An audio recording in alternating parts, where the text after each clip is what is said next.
Elden Ring. To a lot of people, the release date can't come soon enough. And after 15 hours with the closed network test, I can now say I'm legitimately confident in FromSoft's decision to merge the open world genre with their Souls formula. What's up everyone, I'm Livid, and welcome to Legacy Gaming. Today, we're diving into the lands between and breaking down the 5 reasons I think you should play Elden Ring.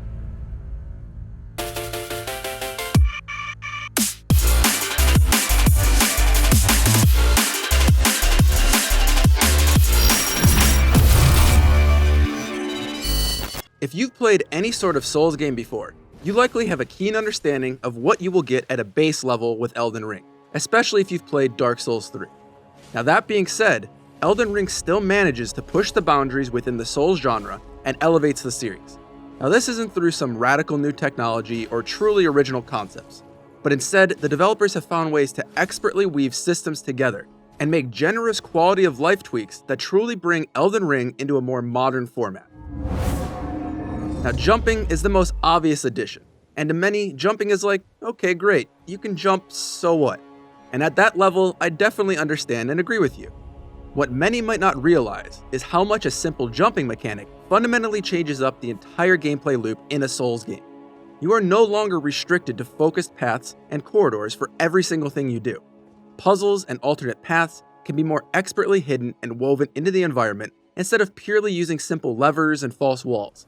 Even combat significantly changes, being able to use terrain to your advantage when dealing with enemy pathing, or even circumventing an area entirely to attack from a completely different angle.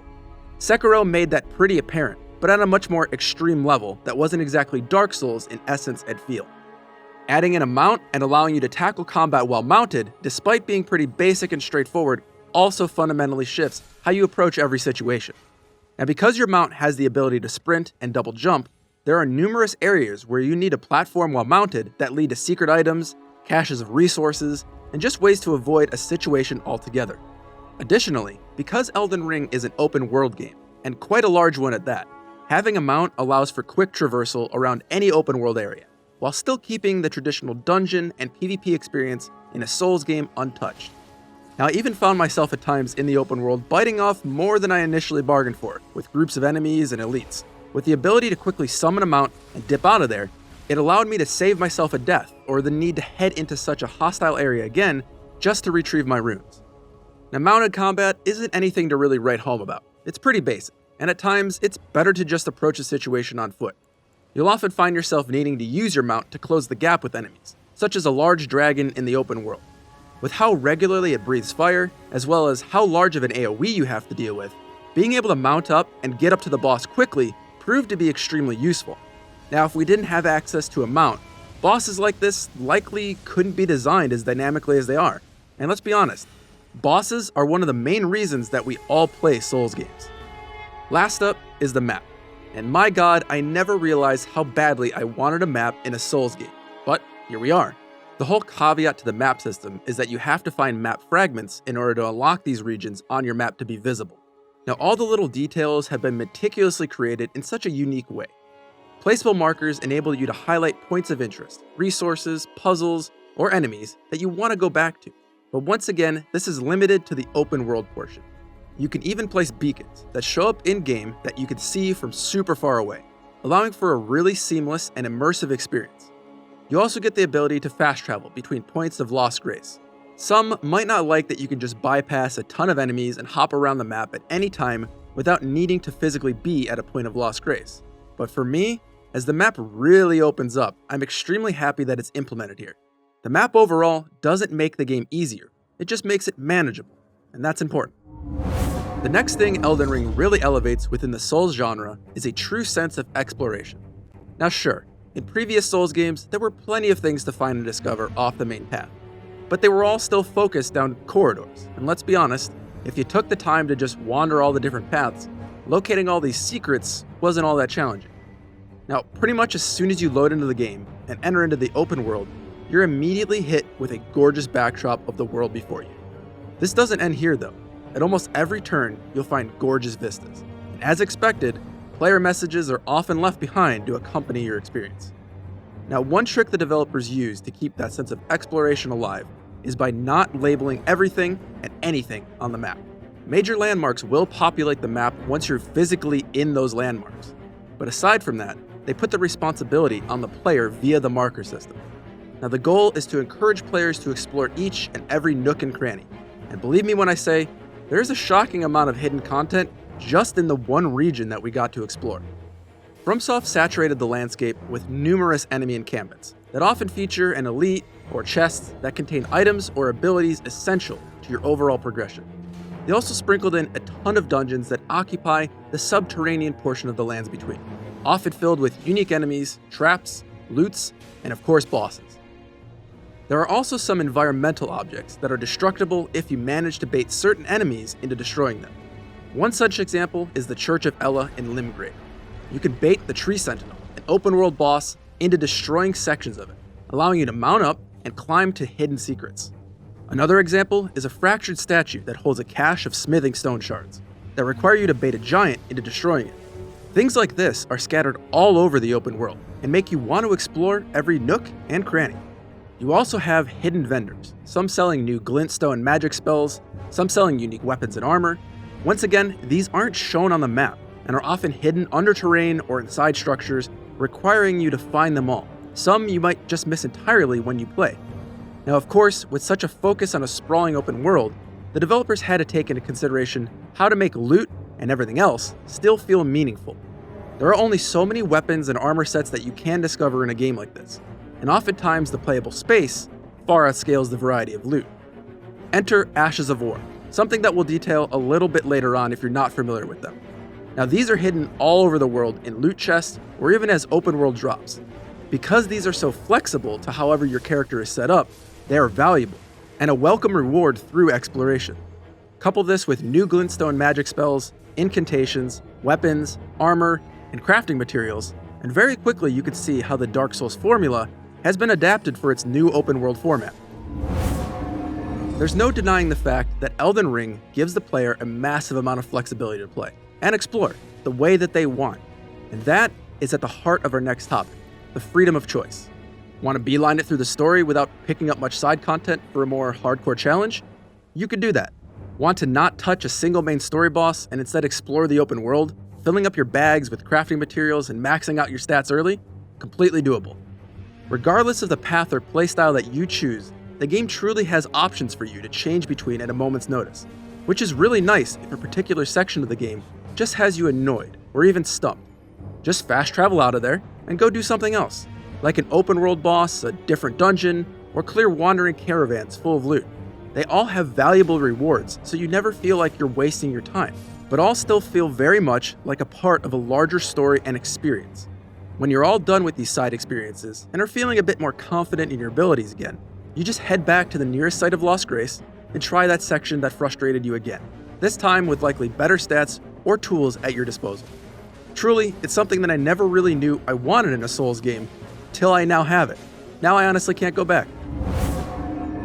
Another reason that I think basically anyone can jump in an Elden Ring and have a really great time is because of how diverse the range of playstyles now are. Weapons, shields, blocking, dodging, spells, and more, they're all on pretty much equal footing when it comes to viability. Couple that with the ability to spend time in the open world, farming enemies and resources to continuously upgrade your stats, means that you can change up your playstyle multiple times in a single playthrough, without feeling like you're making everything harder for yourself. Now that difficulty stays with the enemies alone, and allows you as the player to dynamically choose how you want to approach most situations. Elden Ring, just in the closed network test, featured a whole host of weapons, from swords and axes, all the way to lances and shields, all completely viable in combat with the right mix of stats. Then you have the return of power stancing, meaning if you do wield weapons of the same attribute and style, you'll get unique combo attacks and bonuses that further change up your playstyle. I didn't actually realize this until after I saw a couple people posting about it. Ashes of War, as I mentioned earlier, are also a fantastic addition to the game. They're essentially weapon arts from Dark Souls 3, made fully modular. If you aren't familiar with the Ashes of War system, let me explain it really simply. Each weapon can be assigned a special moveset based on the attack type of the weapon. In Dark Souls 3, these special attacks were unique only to that specific weapon, which in turn made it so a lot of these unique attacks and abilities just went unused, as it would disrupt your playstyle depending on how your character was set up. With Ashes of War, these can be slotted onto essentially any weapon, once again as long as the attack types are magic. Like if a weapon only does thrust attacks, you can't give it a blunt or a slashing Ash of War because it just wouldn't work. Now aside from that restriction, that allows the player to truly use whatever weapon in whatever way feels most comfortable to them. Now magic and incantations are also really well designed and compete on an equal, if not sometimes stronger level than weapons. Things like calling down meteors, conjuring magical blades, and swirling bundles of blood briars to knock foes away at the cost of your own health. I didn't get a chance in the limited time I had to really play with the incantations, but from what I've seen online, they're extremely impressive as well. You even have summons that you can collect, but they require you to be near a rebirth monument to use. Once you use a summon, these are up for a limited duration, but allow you to bring in a wide array of friendly creatures to aid in your fights, like a group of wandering nomads, a pack of agile wolves, or even an extremely tanky northern mercenary, my personal favorite distraction for elites and bosses. Finally, for all you more methodical players out there, stealth, while not super in-depth, is an extremely viable way to play Elden Ring, and sometimes extremely recommended.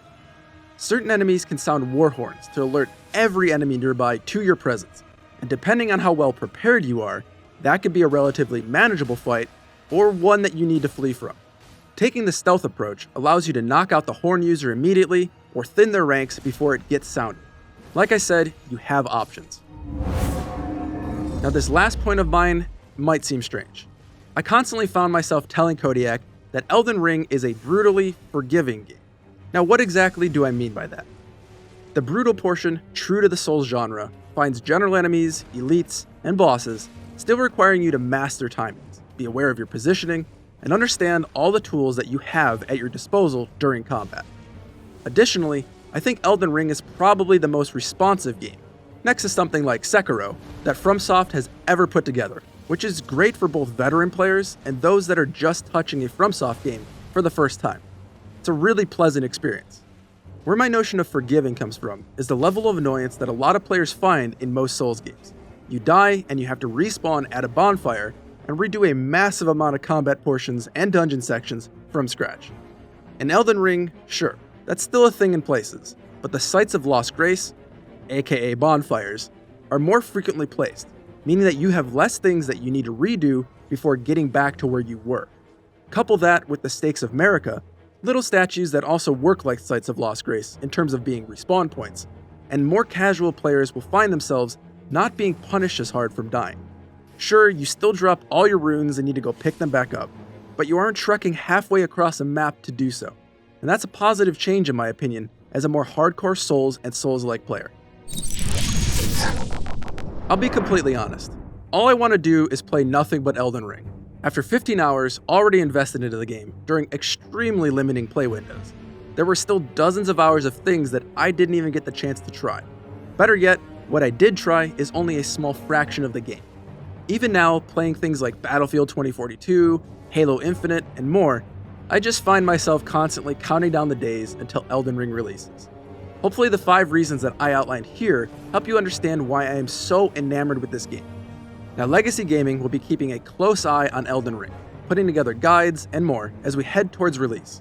If you're still interested in following along with us, especially Kodiak, who is still relatively new to the whole Souls genre, be sure to hit that thumbs up and subscribe to the channel. We'll have plenty more videos coming your way, and we can't wait to interact with everyone in the community. Finally, if you like our channel and you want to help support our effort as only part-time creators, you can now do so by becoming a member. You're helping support and evolve the channel, allowing us to bring more content to more people. Check out the join button below to learn more. My name is Livid, and from everyone here at Legacy Gaming, thanks for watching, and play on!